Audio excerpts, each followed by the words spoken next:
Hello, everybody, and welcome to this latest in the ValuesJam guest session series. And Shahmeen, fantastic to have you here. And to start with, please introduce yourself and tell everybody about the great work that you do. All right. Thank you, Ellen. It's so wonderful to be here. My name is Shahmeen Sadiq, and I live in Canada.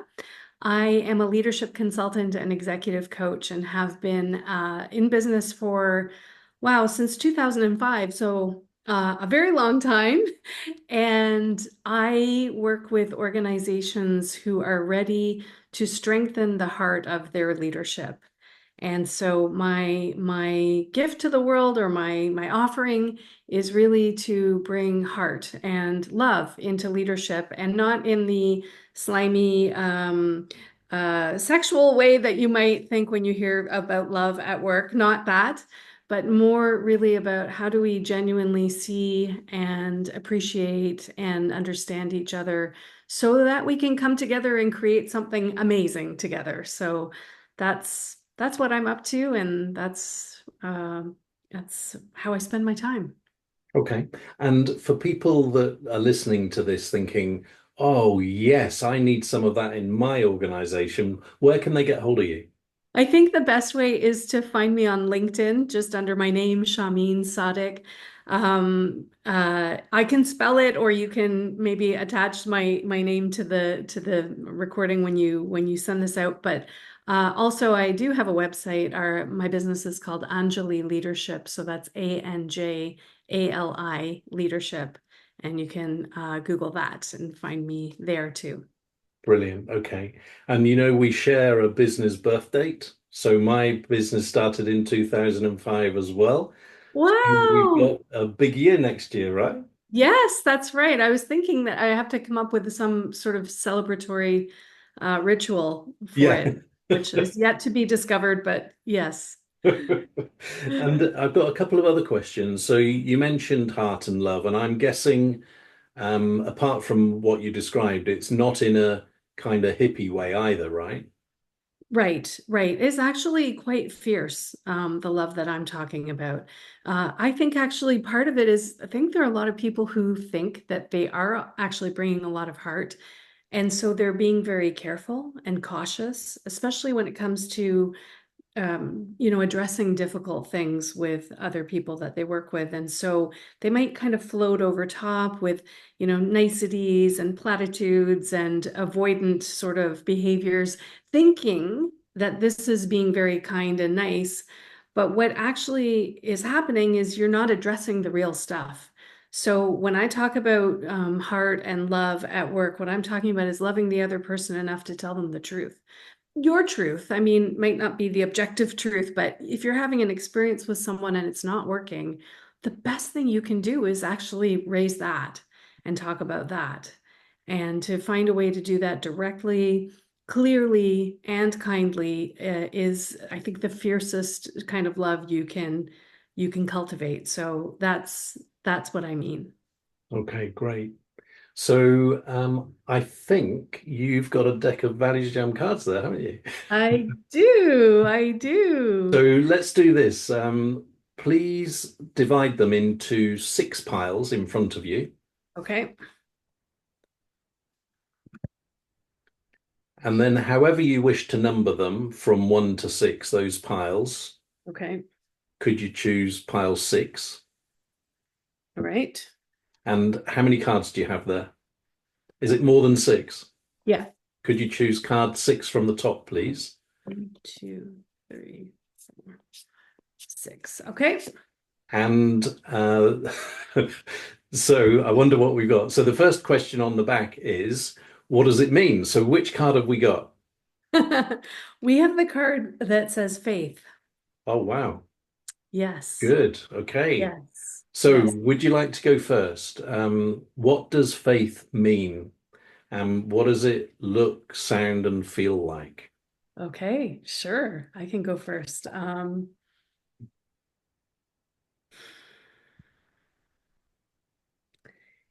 I I believe in the power of the human spirit. And so to me, faith is actually trusting ourselves and I'll speak more personally, trusting myself.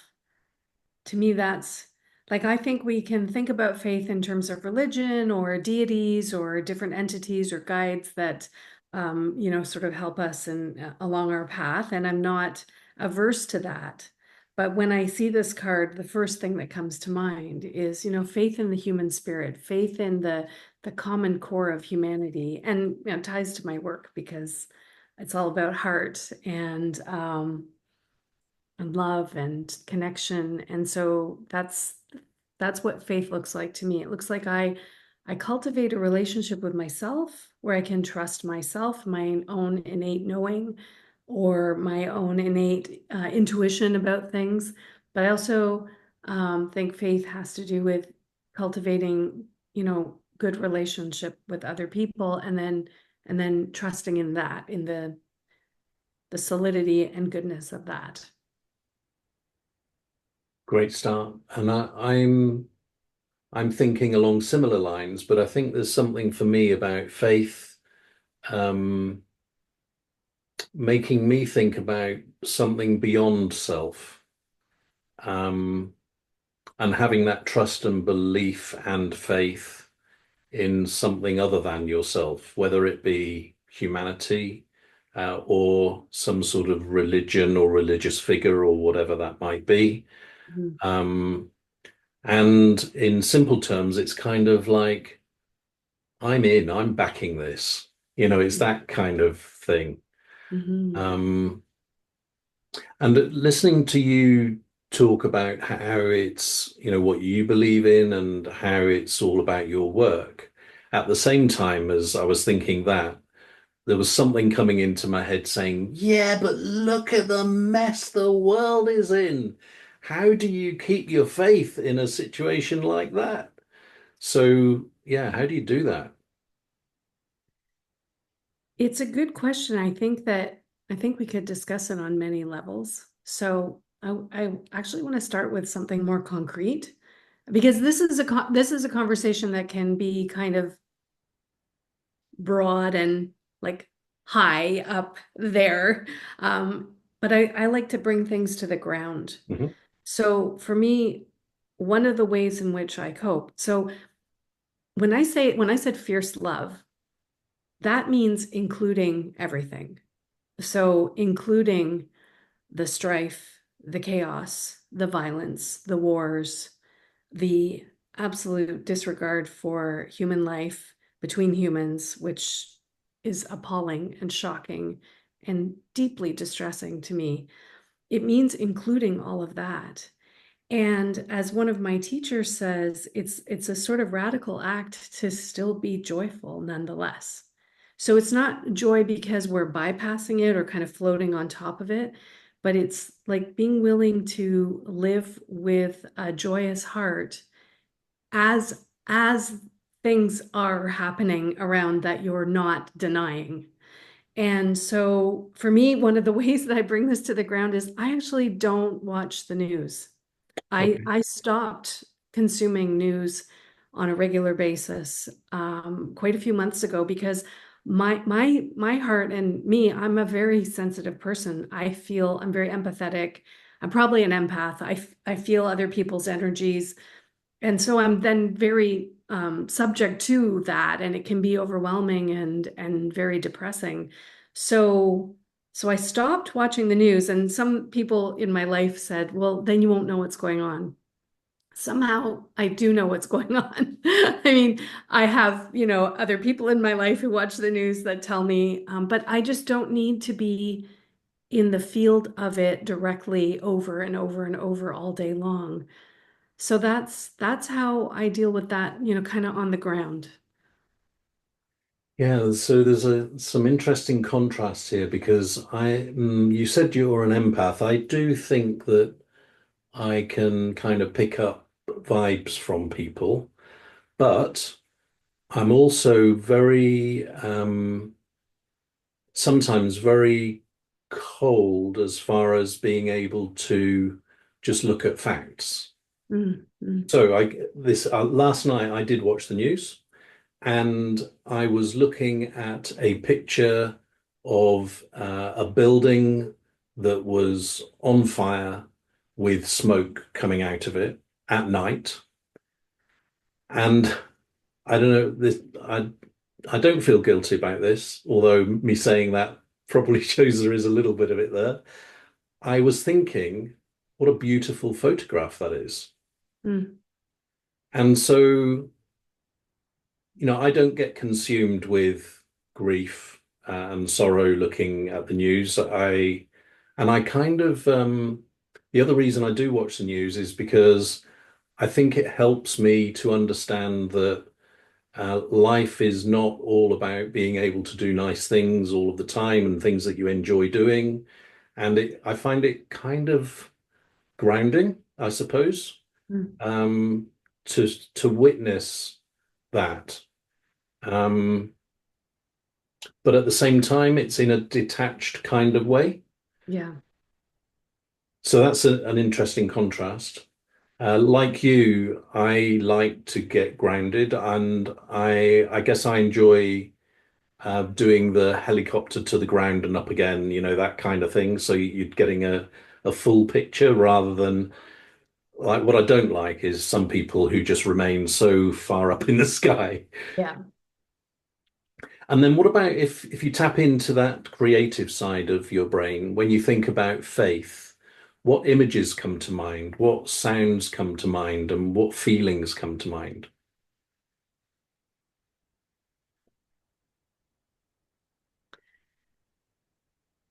I'm sort of seeing a picture of double line of connection. So it's like in certain modalities that I work, that means a very strong relationship when you see a double line. And so that's what's coming to mind. And I think it's interesting because you said that it makes you think about, God or deities or religious or, other things that we associate with this word, faith. And for me, my version of that is the human spirit. So that's the picture that's coming to mind here is like if I could draw this picture, maybe I'll draw it later and send it to you, but I'd see two people. I see one person here, and I see this double line that connects them right here. Probably the top line is connecting them heart to heart, and the next line is probably solar plexus to solar plexus, and just like this strong connection. That's the image very strongly that's coming to me right now as you Okay. ask. And then what about sounds and feelings? The feeling is actually not as fluffy as you would think. It's actually coming back to the fierceness of it. There's a declarative aspect to this picture.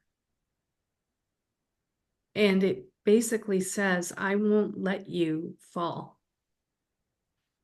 And, I know you want to ask about sound. I'll come back to that in a minute. But what I noticed when you were asking the question before is that, like, and I was talking about how to include everything and be joyous nonetheless.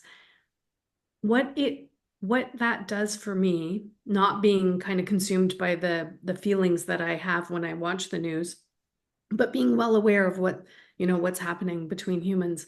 What what that gives me is even more determination that I'm to continue my work of strengthening this heart, this human connection between people. So that's the tie back to this picture that I'm seeing. And then the sound of it is very angelic, like the sound of the angelic choir. Yeah, a very rich, round sound. So I almost imagine that this whole thing, you could place it when I say a bubble, I don't mean a bubble that keeps something out. I mean more like a sphere that's like a 3D container of love and support that holds this whole thing. How spooky, because I just wrote choir. Um, and this is a bit strange because you talk about human spirit and we've touched on religion with regard to faith. I'm not actually a religious person, but when I think of an image, it was a cross. Mhm. Um, and then the choir. I can hear that in a religious setting, actually. Mhm. And there's something about those settings that are very moving, actually. And even though I'm not religious, if I go to a monastery or a beautiful church, Yeah. there is a feeling there that is, I don't know, a very positive feeling, even though there's no direct, your two lines. There's none of that going on. And then strength, actually, faith makes me think of strength, and I've written steely resolve. It's this thing that, and armor, actually. So it protects you. You're not going to be knocked off balance. You're like, this is going to happen. I believe it. I have faith in it. And that's brilliant as long as it's well placed, I guess. Right. Right. Because it could be, yeah, I mean, the they that we other could feel exactly the same thing and hold it exactly the same way. Yeah. And so I suppose that's touching on, any value or strength can be overplayed. And, if you look to the situation that we have in the world in different places, it's partly due to that, faith and belief being so strong that you're not willing to listen to anything else, and you're just going to pursue what you believe in. Um, so let's follow this theme of being grounded, and let's look to the other side of faith. So where have you noticed a lack of faith? That's a great question.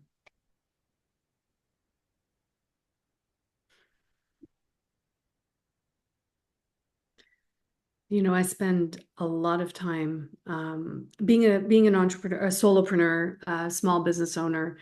My entire life is I'm always thinking about my purpose. I'm always thinking about, why am I here and what am I here to do? And I spend actually a lot of time thinking about marketing because, the key is to get the offer to the people who could be benefited or helped or, supported in some way by the uptake of that. That is the whole thing. And my business is small. My business is actually small. I don't have a team of people. I don't have a huge empire. I have a message and a way of working with people. And, so a lot of my efforts and energy are spent on how do I get this out there? How do I get this message out? And I think where I have seen like and then so I think about these questions on a very personal level. My lack of faith has taken me on a roundabout that was just such energy wasted in a way, because had I not, I'm the kind of person who I like to learn. So I'm listening to the experts, I'm listening to what they say you should do and how you should do it. And I think what I realize these days is my lack of faith in myself and the truth and the message that I'm here to offer has led me to try to put a box, put my stuff into a box that is conventional and sort of matches with what people are, how people take in information or what they're expecting. And it's been useful to do that. I'm not saying it's an utter waste of time and I wish I hadn't, but I just go, oh, there was probably an easier way. I didn't need to take all that stuff. I've tried to box something that's unboxable, and that's come from a lack of faith, or more faith in what the experts say than what my heart knows. Wow. And it's when you think about what you opened up with about leadership and heart and love, and then you trying to kind of put that into this antiseptic box, Yeah. it's not going to work, right? Well, I mean, it's worked so far, but yeah, it's getting, I think in the early days, I was very innocent So I just said what I was noticing and how I was feeling, and that was very attractive. So, a lot of business came my way. And then I think as I actually learned more, I think that's where things got a little bit harder. And yeah, I think there's a blend of both that can be very useful. And it really comes back to, for me, it comes back to trusting myself. And I don't mean that I don't trust the sources of guidance that I'm connected to and that I'm blessed with. I don't mean that I'm alone here, it's just me. But what I mean is that there's like, you can be given a lot of advice or hear a lot of ideas, and you can appreciate them. I can appreciate them. But at the end of the day, I'm going to need to choose what's best for me. And that's where I return to this trust in myself, trust in my innate knowing. Mhm. And I think that there's a real challenge around giving advice, and it's ironic because we both give advice, right? But when you're on the receiving end, I I always like to remember that it is easy to give advice. And then, so here's an example from this. Oh, this is many years ago, actually. It was a marketing consultant who was advising our hotel about how to get more business. Mhm. And shows how long ago it was. He had this idea that you should give postcards to our guests. So, because he was a fairly well-known guy, my boss was like, well, we just need to do what he says. So we did it, and it didn't work. And the consultant said, were they color postcards? And we said no. I said, well, that's why then. And it's this thing about it's so easy always to find Right. something that you didn't do and make Yes. that suggestion. Doesn't mean to say that it's right, right? Yeah. Um, and then the other story, in Japan, there's a hospitality concept called omotenashi, and I was just curious about this, so I Googled, came across I think it was a post or an advert or something saying we embrace this concept. So I thought, speak to that company. They can teach me about it. Mhm. Connected with a guy on LinkedIn, told him what I was interested. Can he introduce me? He came back saying, we need to have a conversation. I'm like, best find out who this guy is. He was the only non-Japanese member of this Japanese automotive firm. And around about 18 months later, I signed a 2-year contract to open 400 new showrooms around the world with a consistent customer experience. Now, nobody that's selling sales funnel management Mhm. would Mhm. make that suggestion, right? And it's this thing about relationship first Yes. and then what might come out of that. Yes. Yes. The challenge with it, and I'm curious to know your experience of this, is that you just have no idea what's going to turn into a flower and what's going to turn into a weed half the time. Yeah. Yeah. I mean, I also mentor coaches who do leadership consulting and executive coaching. Had the great pleasure of being faculty at a assessment with a company that graded an assessment, a leadership assessment.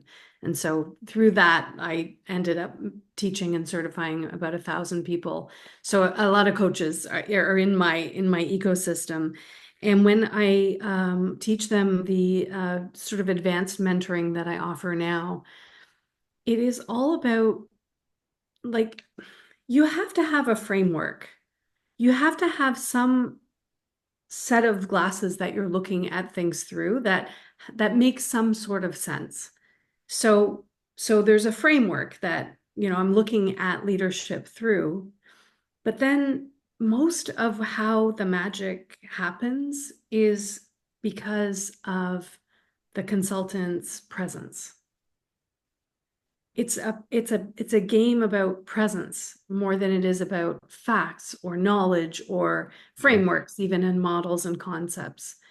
it's about how do you meet the other with an openness and a curiosity and a willingness to be in an emergent conversation that might actually to unfold over many interactions, not just one, to find the best way forward together. And sometimes that way forward might be, a very big business deal. Other times it might not be. Yeah. And it could be anything in between. So I think that's the key is to actually be willing to be present with another person. Mm.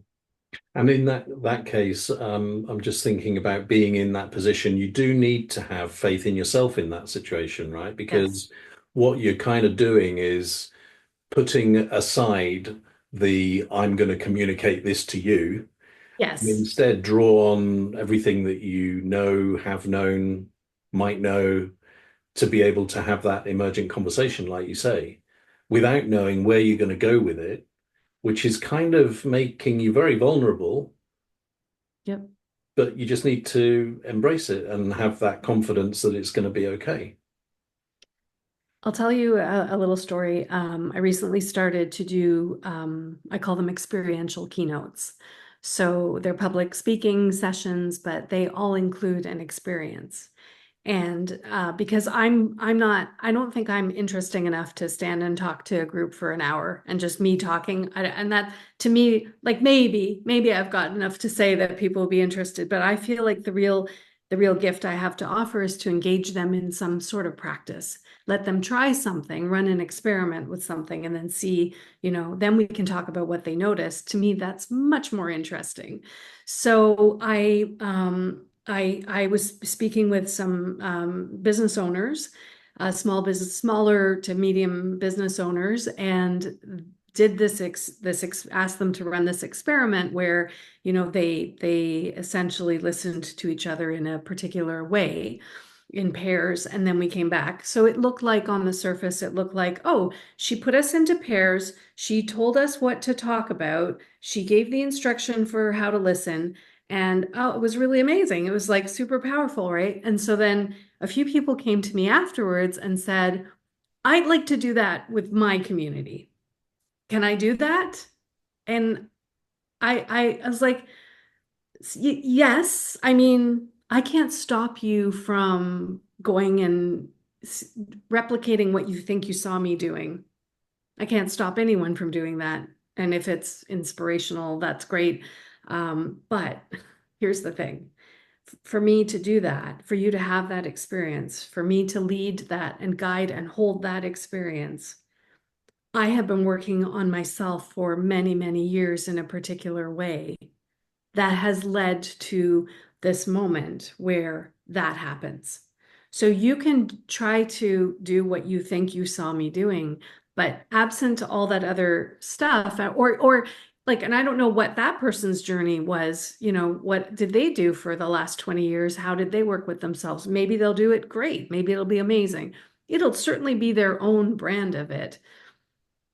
But that's the difference. It's not the thing that you offer. It's not even the leadership coaching or the assessment tool it's not that. It's presence comes from a deep commitment to your own self, your own work, your inner work. That's where that comes from. And that is not something you can just put like that's what you can't box, actually. Yeah, I'm fascinated by this because in the work that I do, I have certain sessions that can be replicated.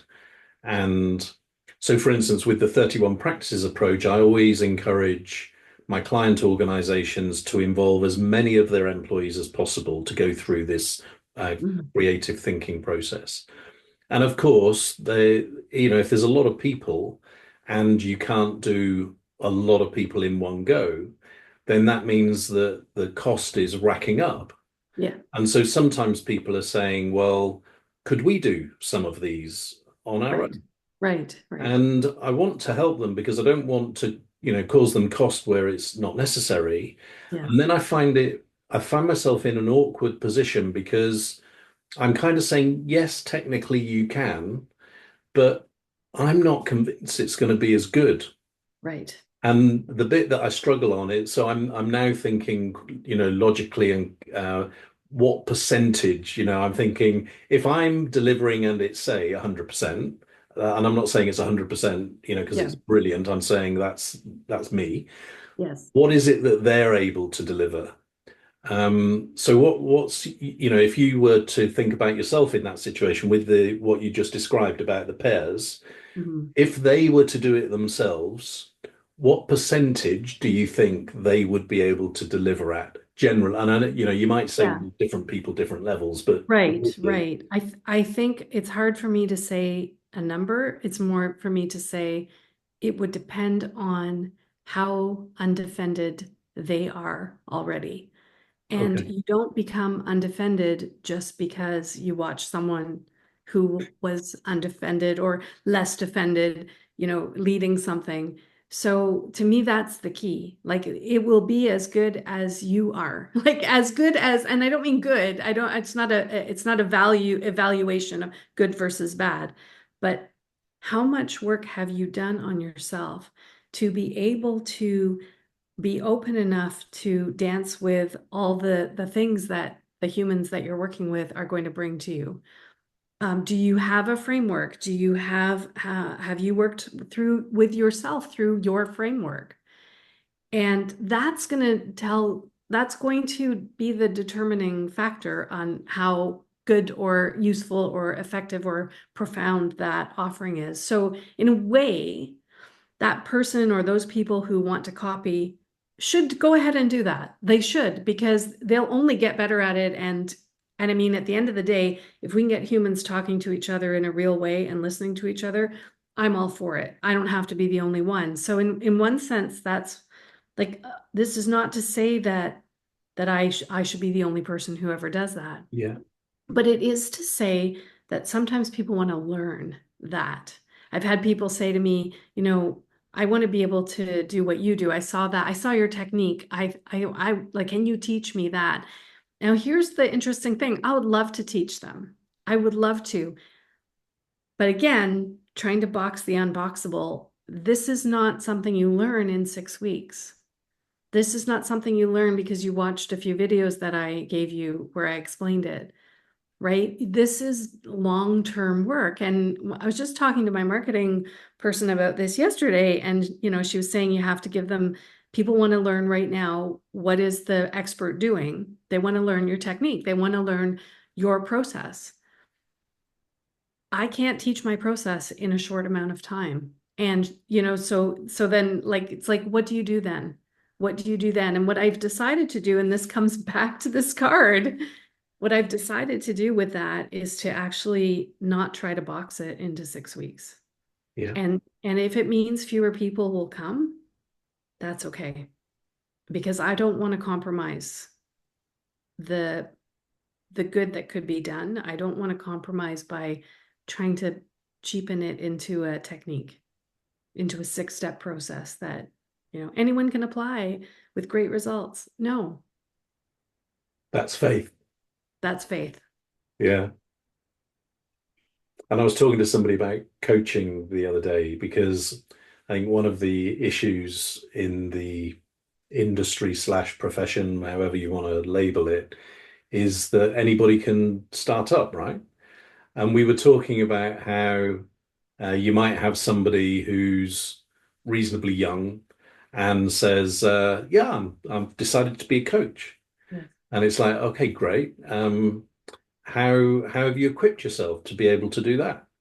Well, I've done a masterclass and I've read a couple of books. Right. It's like, okay. So during this conversation, I was feeling a bit kind of mischievous, and I said to the other person, maybe next time you're involved in a conversation like that, tell them to reconsider becoming a coach and ask them if they wanted to become a world-class tennis player instead. And when Mm-hmm. they say, well, how am I going to do that? Tell them they can just read a Watch few them. books Right. and Right. take a couple of lessons from a pro. Exactly. Exactly.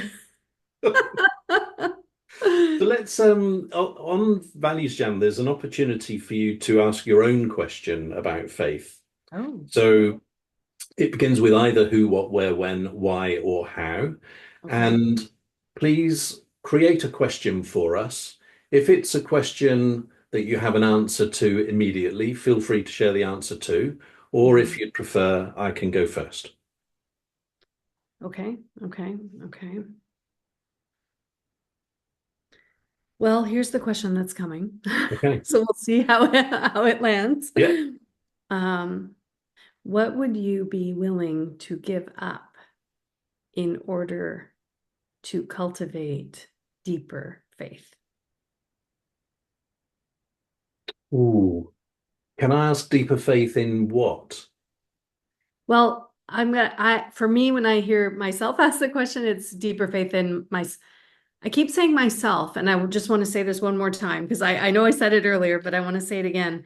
I don't mean myself absent all the guidance and support that surrounds me. But what I do mean is this place inside where I have a strong, I call it innate knowing of what is right for me, or right, like what is my way, faith in my way. Okay. And that doesn't mean you have to do it my way. It's more like I want to do it my way. Yeah. That's what I Yeah. Yeah. mean, deeper faith. All right. So I'm feeling that I've already given it up. So, And what's the it that you've given up? so I've given up a corporate career that could have been at a very high level, but I didn't want to play that game. Mm, Um, I've given up um, income from creating a proper business of what I do, because I don't want to do that. I want to do what I enjoy doing, mm, and I'm willing to kind of give up what needs to be given up. Um, yeah, that those are the two concrete things that come to mind. So yeah, if it, so I'm trying to answer your question properly as well. So from now, if I could have more faith, what would I give up?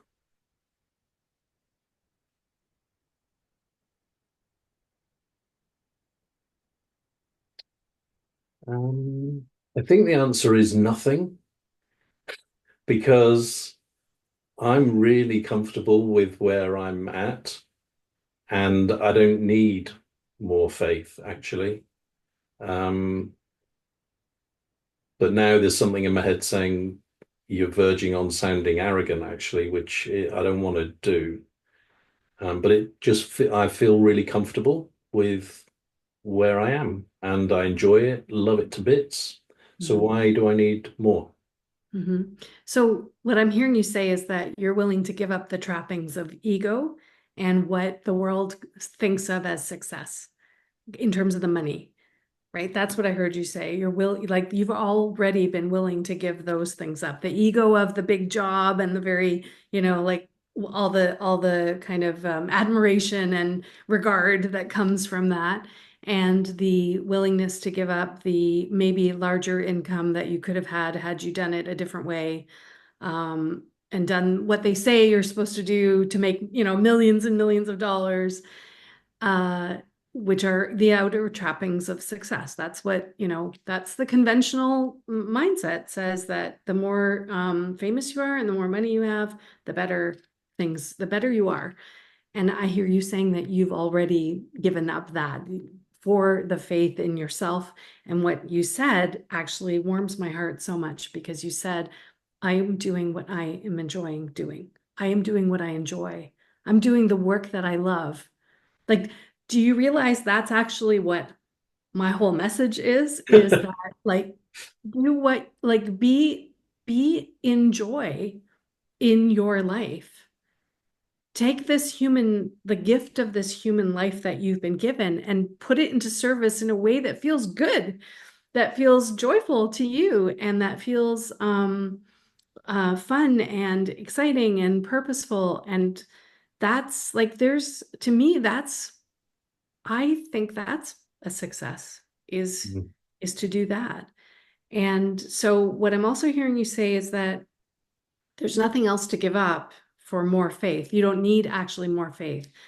But my question was, what would you be willing to give up? And maybe it's not about giving up. Well, was in favor of deeper faith, not more, but deeper. So I don't know if that changes anything for you.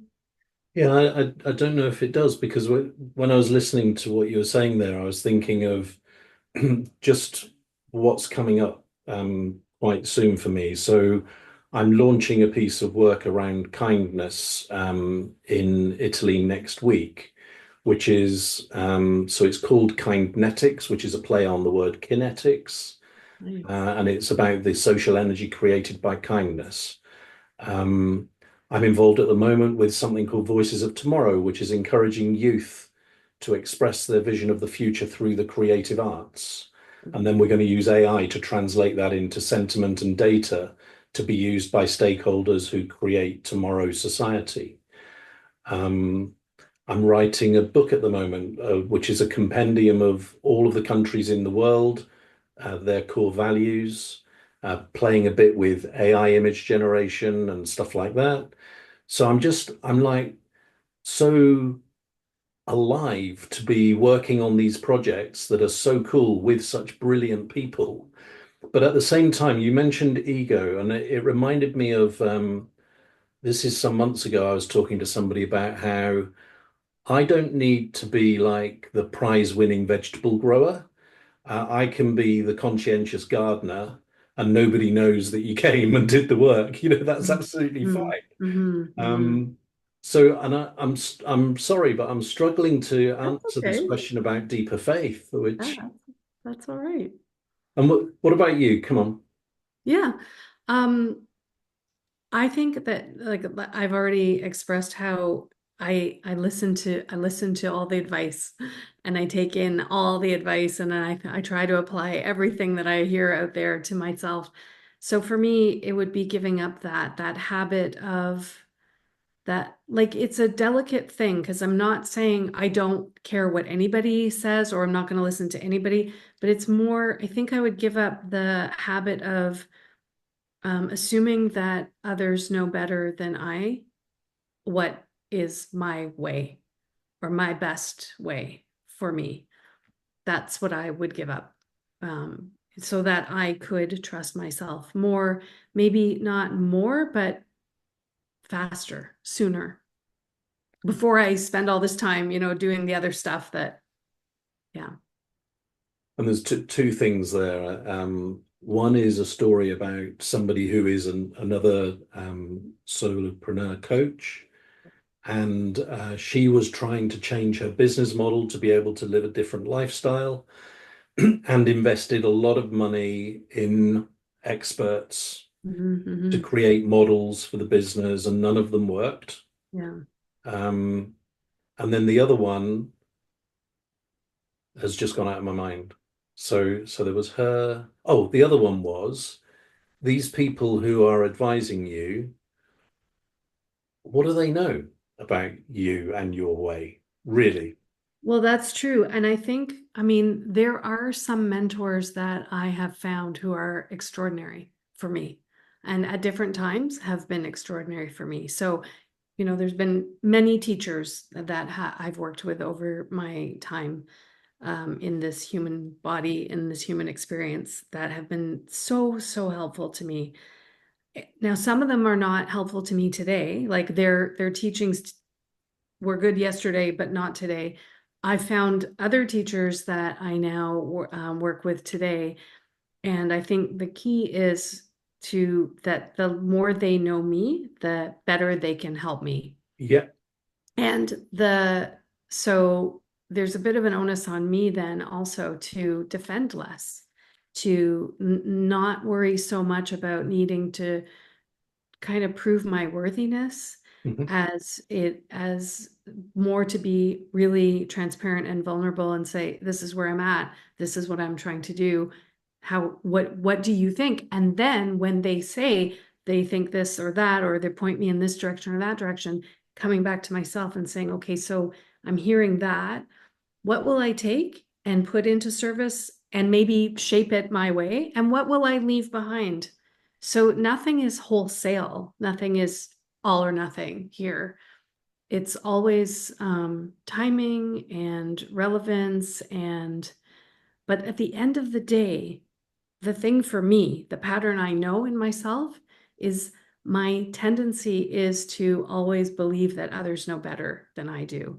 And that's the habit that I'm in the process of loosening and letting go of.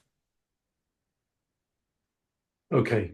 I think that's a brilliant time to move us to the final question for the All values right. jam, which is what are you encouraged to do differently? So maybe to keep on that theme of the one that you just described, what's your next baby step in that direction to loosening?